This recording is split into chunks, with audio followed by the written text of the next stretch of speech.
All right. Well, this is our third episode of Indiana Mortgage Moments with Melissa. Yes, I changed it just a little bit. So this is our third podcast, and I wanted to start off by talking a little bit about who this podcast is actually for. Like, who is the audience that I am envisioning?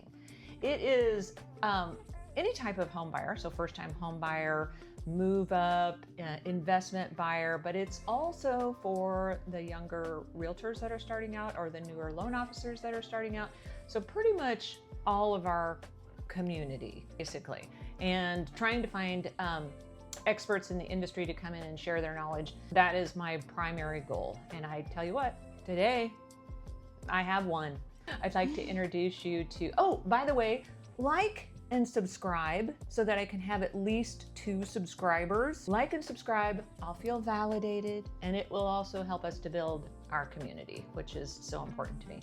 So today I have my friend Janet Giles, who is the owner-broker of Your Realty Link, headquartered in Greenwood, Indiana. But you have people running all over central Indiana, don't you? I do. And it's technically in Southport. Oh, it's in South. Oh. But we go, Greenwood's just down the road. It's right next to Long's Donuts. It's across from Long's Donuts, which you must have cash for. Don't forget that. But you can always knock on our door and we'll probably be able to cash whatever you've got. Don't tell these people you're going to pay for all their donuts. No, we're not going to pay for it. But if you need to, I don't know, we can have you pull weeds or do something work on the to earn your donut. Absolutely. Janet and I have been friends for about 10 years. I was trying to remember, did we meet at Keller Williams Indy Metro South? Probably. When I was the in-house lender there? I've been gone from there for 10 or 11 years. I think I left there like 2016, somewhere around there. Okay. Maybe. And I started Your Realty Link in 2015. Okay. So one of the reasons, there's several reasons actually that I wanted to bring Janet on. She is a veritable wealth of knowledge with over 50 years of experience in the real estate industry. Started in kindergarten. Yes, that is accurate. But here's the other reason. Ever since I've known Janet, she has been very kind to me and very supportive. And I want to let you know that loan officers are not just cold-hearted calculators.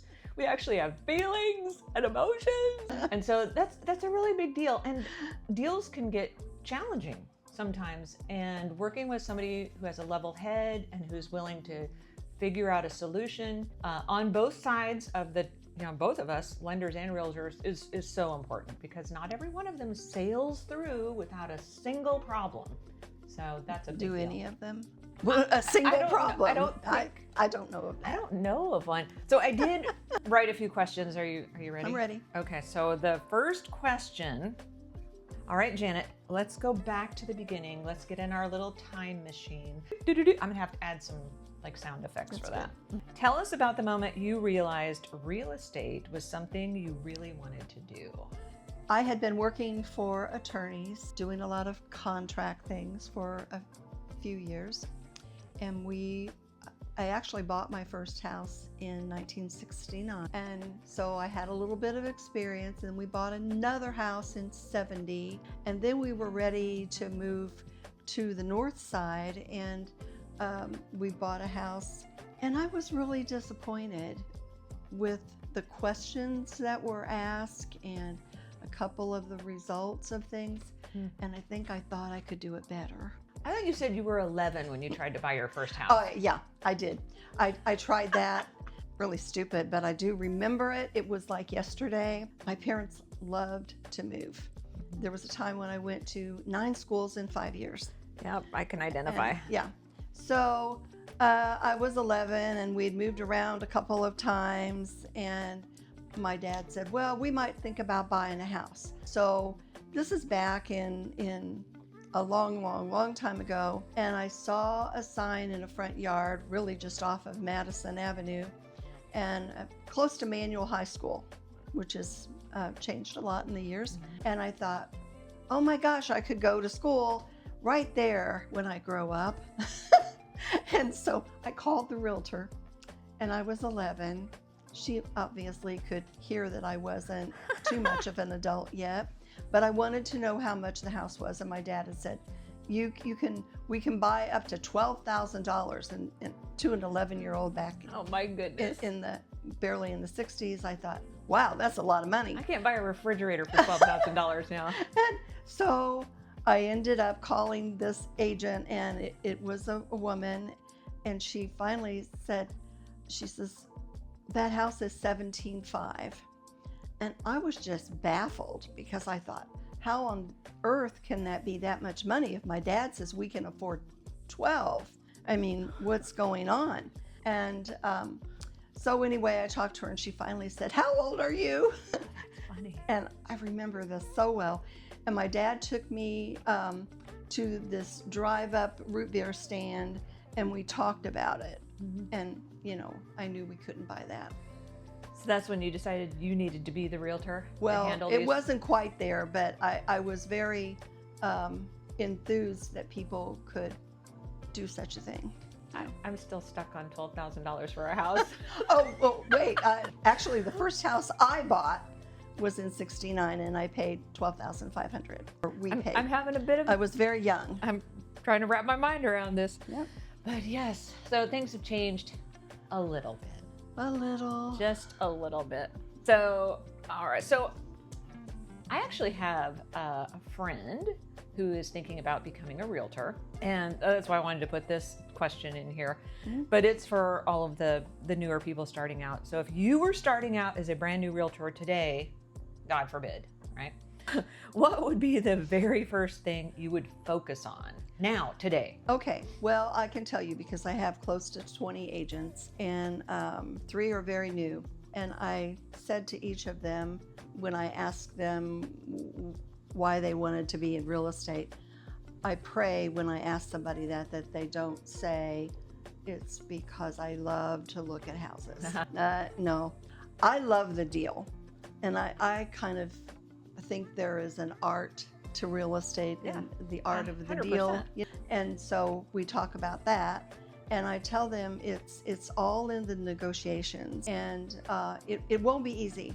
I think the main thing is to get your sphere of influence down on paper, so you can easily use the technology that's out there. We no longer really knock on doors and hand somebody a card and beg for them to talk to us. You know, it's all technology driven. Also, another thing would be, you really need somebody in your corner that makes some money. Because, Very important. because so many people don't realize that it's going to be at least 3 months, probably, before maybe. Yeah, right. Before you get a commission. And yes, it does seem like if you suddenly make $6,000 or $8,000, boy, you got the world by the tail. But that takes a long time, and you've got to have somebody that can be in your corner and support you when you feel like the world is crashing down.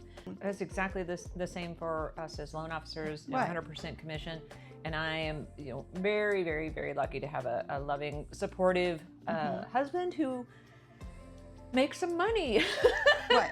Because it's not just closing transactions, it's the consistency that we're building for, which is yes, never going to be 100% consistent, but as time goes, get better. So we definitely get better.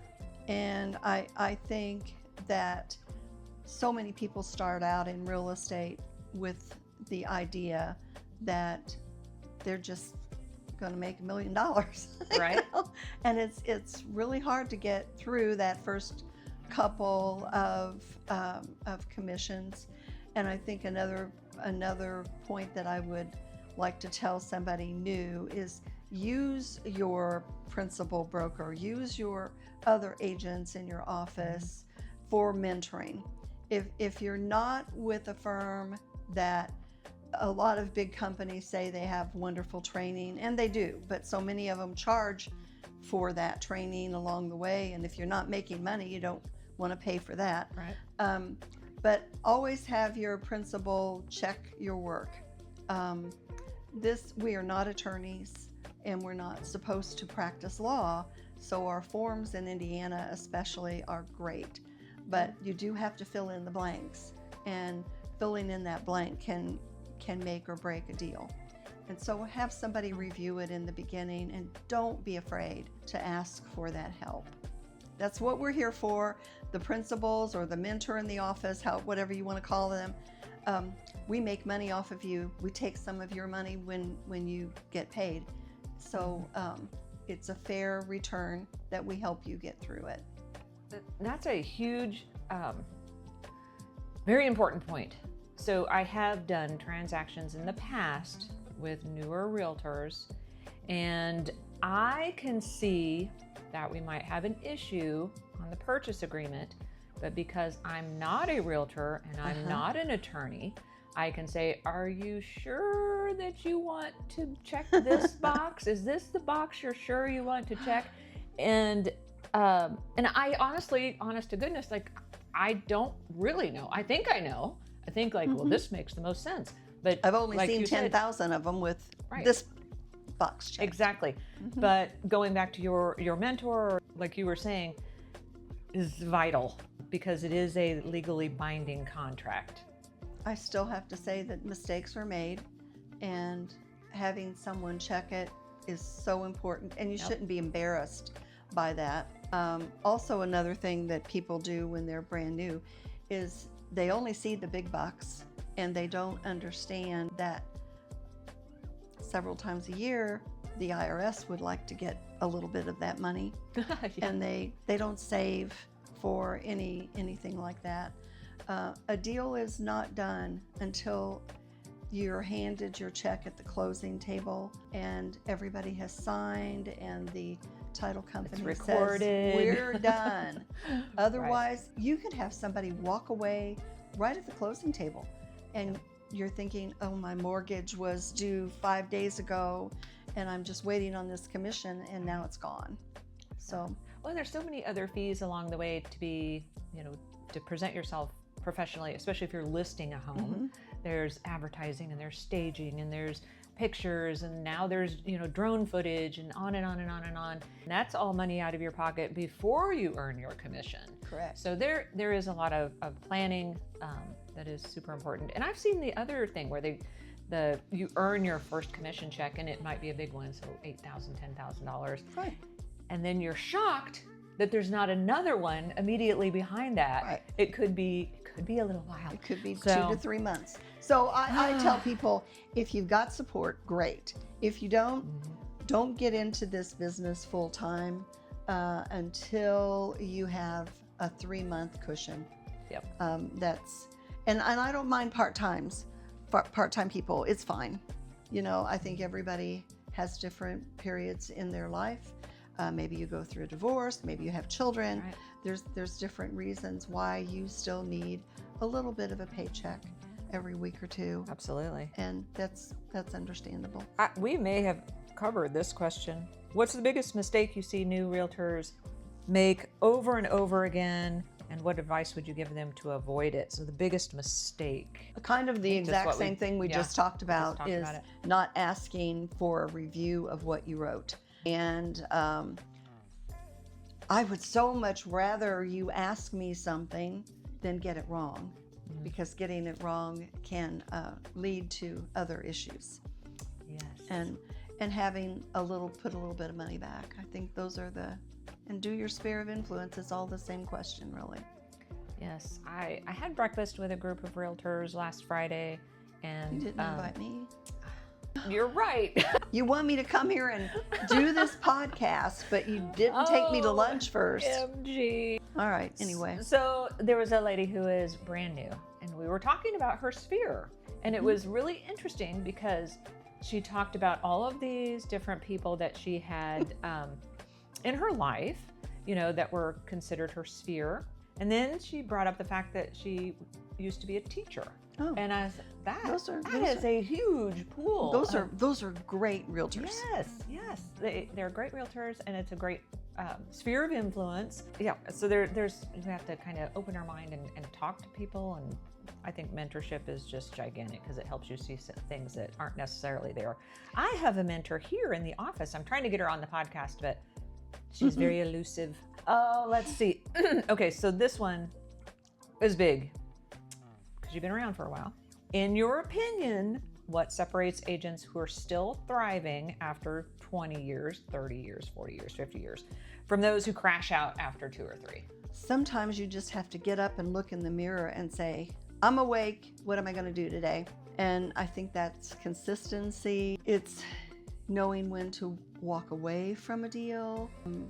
I think it's part of a continual learning process. I still, after 52 years, I still read what's out there. I still talk to people, and I go to meetings. And so many of my agents don't want to come to a meeting. They, I've got something to do. But it really is a priority to keep up on the latest education, because forms change, different things change. And read or listen to podcasts and YouTube. It's all very informative, and I think it's the continual education. You mentioned maybe Keller Williams, but Gary Keller wrote a book. He's written several, and one of them is The One Thing. The One Thing. I read The One Thing. I think it's a great book because people want to. So many women, I can sell. There was a product called New Skin, and it's like a pyramid thing, and a bunch of things. But so many will get involved in that, thinking it's sales, and I'm going to make a quicker buck there. And so you might waste $1,000 trying to do something like that, when if you'd put that $1,000 into your real estate business, you would have been more profitable. And I think we need to do the one thing. I've tried a lot of different things because I had a big portion of my life where I wasn't married and I had kids to get through school and all of the running around to do, and the soccer shirts to pay for and the cheerleading outfits to pay for. And I would think, I could do this, but it really took away from my constantly being available to buy or sell with a new person. And I love The One Thing, and I think it works. Sometimes I think we sort of have to be a little bit mentally unstable. I think definitely. Focused and dedicated and delusional. Like, I have to be delusional. Like, I wake up in the morning and I'm like, it's going to be a great day. I can't wait to talk to my new friends in the business and new homeowner. Seriously, I mean, I'm joking a little bit. I do the same thing. But I do that every day, and actually kind of envision what my day is going to look like. And you really can't tell anybody. Rick will say to me, well, what are you doing today? We'll see. My husband says, so what's your plan for the day? Like, I really have no idea. Yet. I have a basic outline, like a business plan. So I'm going to do an hour of this, I'm going to work on my blog for a certain amount of time. I'm going to reading some industry literature. I'm going to call 15 people or go visit 12 real estate offices. So I have a plan throughout the week, but how it all unfolds is anybody's guess. Yes. So Always. very interesting. Okay, this is kind of a dumb question. It's like you told me we weren't going to have any dumb questions. I think I'm so smart when I'm writing them out, and then when it comes time to actually talk about them, I'm like, okay, then versus now, what's something you used to do all the time that technology has made almost obsolete? And what's one part of real estate that no app or AI will ever replace? That's a better question. What is something that no app or AI can ever replace? Okay. I don't think AI, they do say, it really does sound really good when you ask them a question. It's getting better. And they say, oh, Janet, that was a wonderful thought. and I can see how these people get into dating with their falling in love with their AI person. But anyway, it doesn't have that true personal effect, and it isn't there night and day to answer your questions like great realtors do. They can't really give you a hug and say, I know this is your first house, but it's all going to be fine because your loan officer Melissa's going to take care of it. They just don't have that personal thing that you can do. I don't think realtors will ever be replaced. I think we will be damaged as far as the number of us, and it's going to get harder and harder, but it also is going to get more efficient. I think it's a learning curve for everybody, and we'll adapt and make the most of it and incorporate it, into everything that we're doing.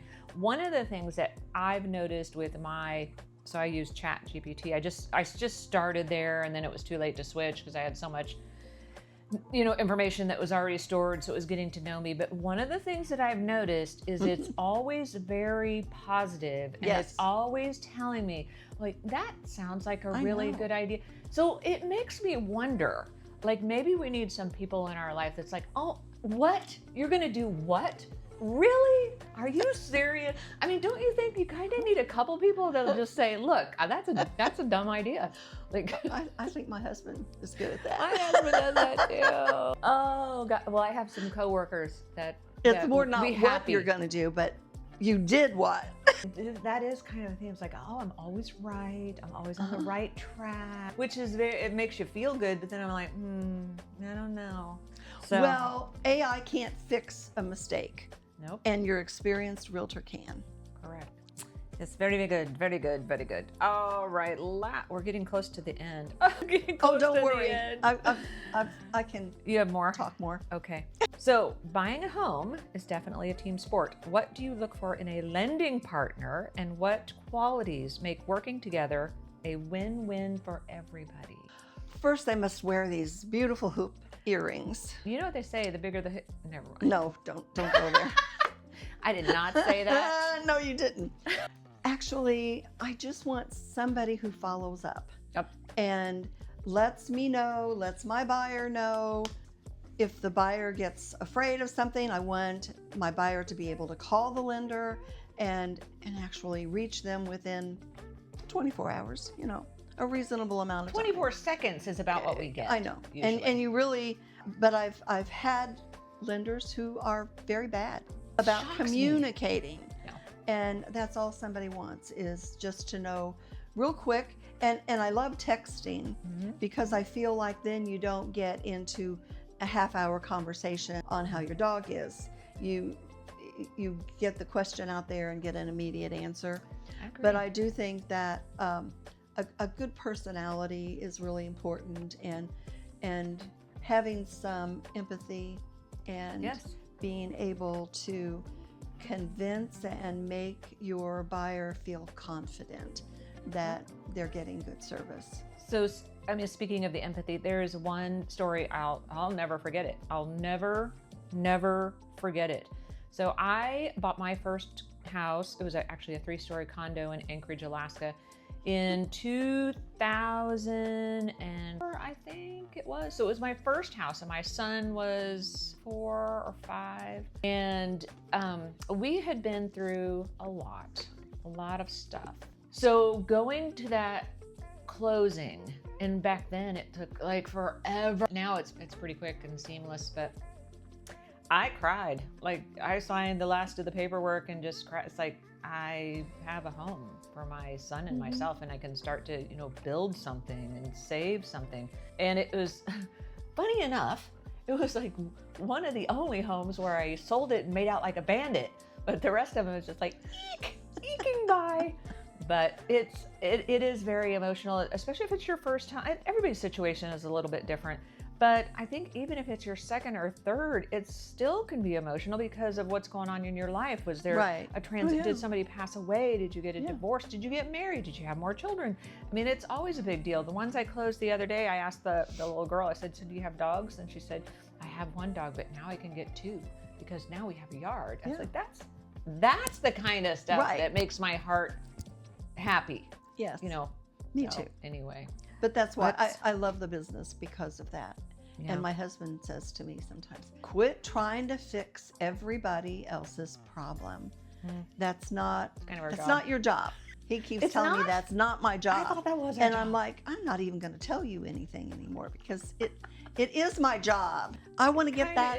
I want to get that gal that just really got taken advantage of in her divorce and has a small child. I want to get her somewhere nice to live. And maybe she can't afford to buy yet, but maybe we'll hear of something good to rent. So, sorry.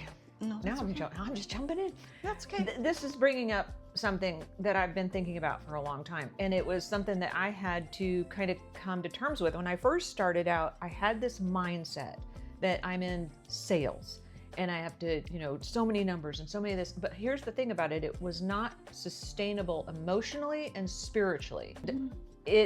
I had to have a kind of an awakening around what I'm doing in my business, because I'm an artist. I do all of these different things that kind of fulfill me, but in my career, it's like my career needs to fulfill me too.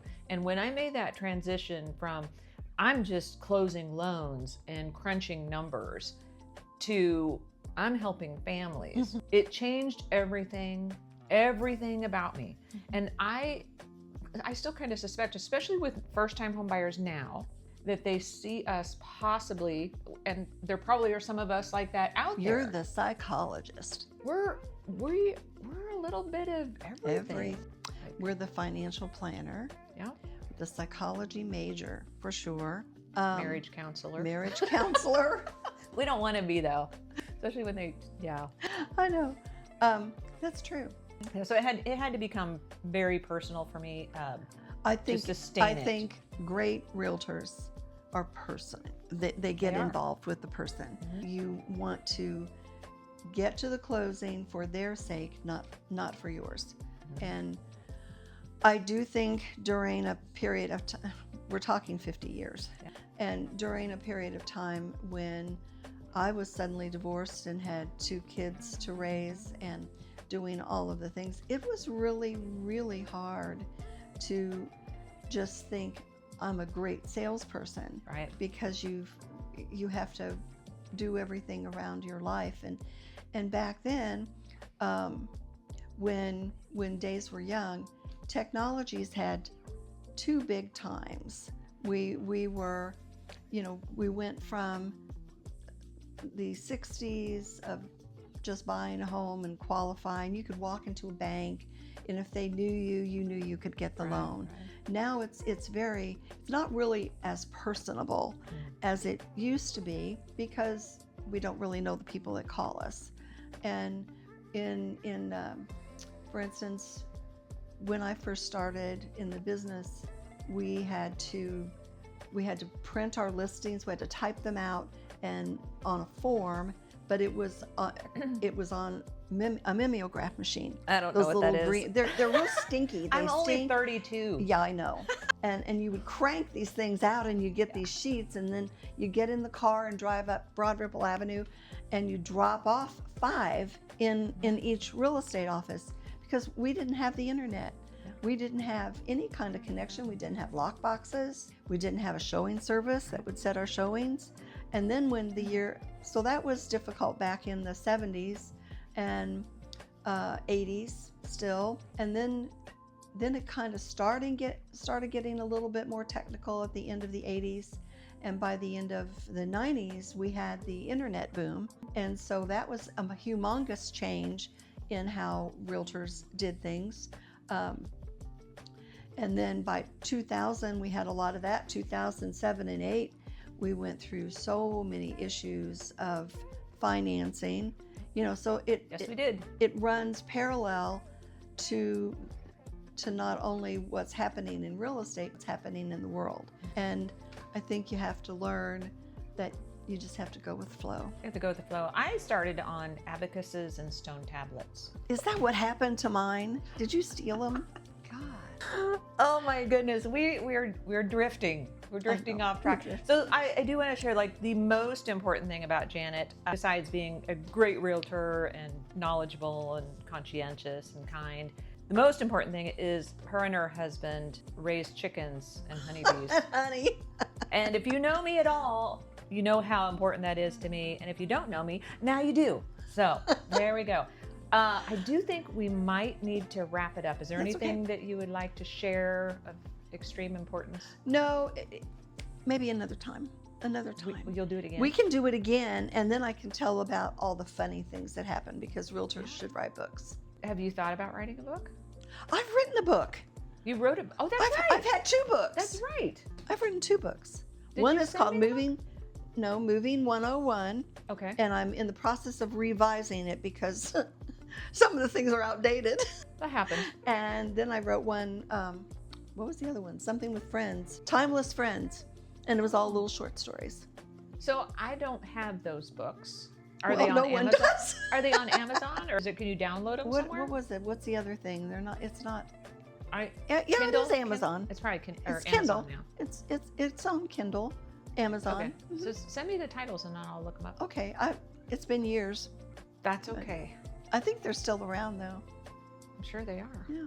That's a huge advantage, writing a book, for many different reasons. One, we're educating ourselves unbelievably, and two, it's just helping to show that we are actually serious about what we're doing. So that's very cool. Yeah, we do need to come back and have a bloopers show, Yeah, bloopers we can have reel, a funny one. all of the insane, like what were you telling me about the guy falling in the koi pond? Yeah. Are That we was- allowed to talk about that? Like, I don't know was why this a not. client? We're not Was this a mentioning friend, or- names. Okay. No, I don't. Did you push him in the pond? No, it was actually wouldn't sign? actually Brenda's showing, but we laugh about it all the time.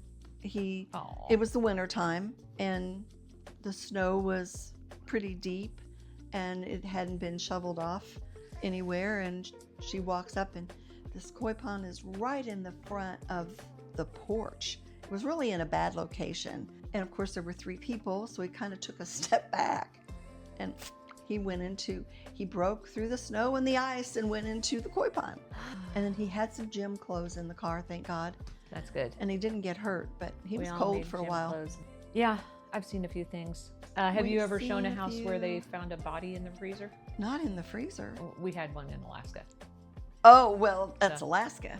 yeah. No, but I had a very good friend who died, and a realtor, I had his house listed, and it had 2 levels in the house of bedrooms, and he was in the lower level in a bedroom, and you could see him from the step.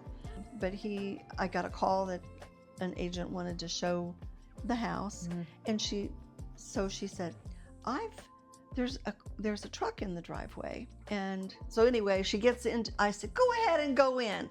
It was a spring day, and I said, he's got a convertible and he eats at Subway every day about this time, so he's probably over there. Just go ahead and show him the house. Oh my God. And I said, just knock first to make sure that he isn't home, and I'll leave him a message.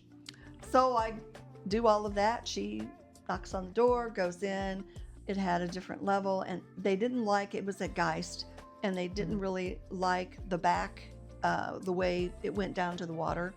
So it How do was you shot. not like a house at Geist? I know, but and so the buyers start down the steps, and they get to the bottom of the steps and they see someone sleeping Ooh. in the bedroom, and they came up and said, oh, don't come down.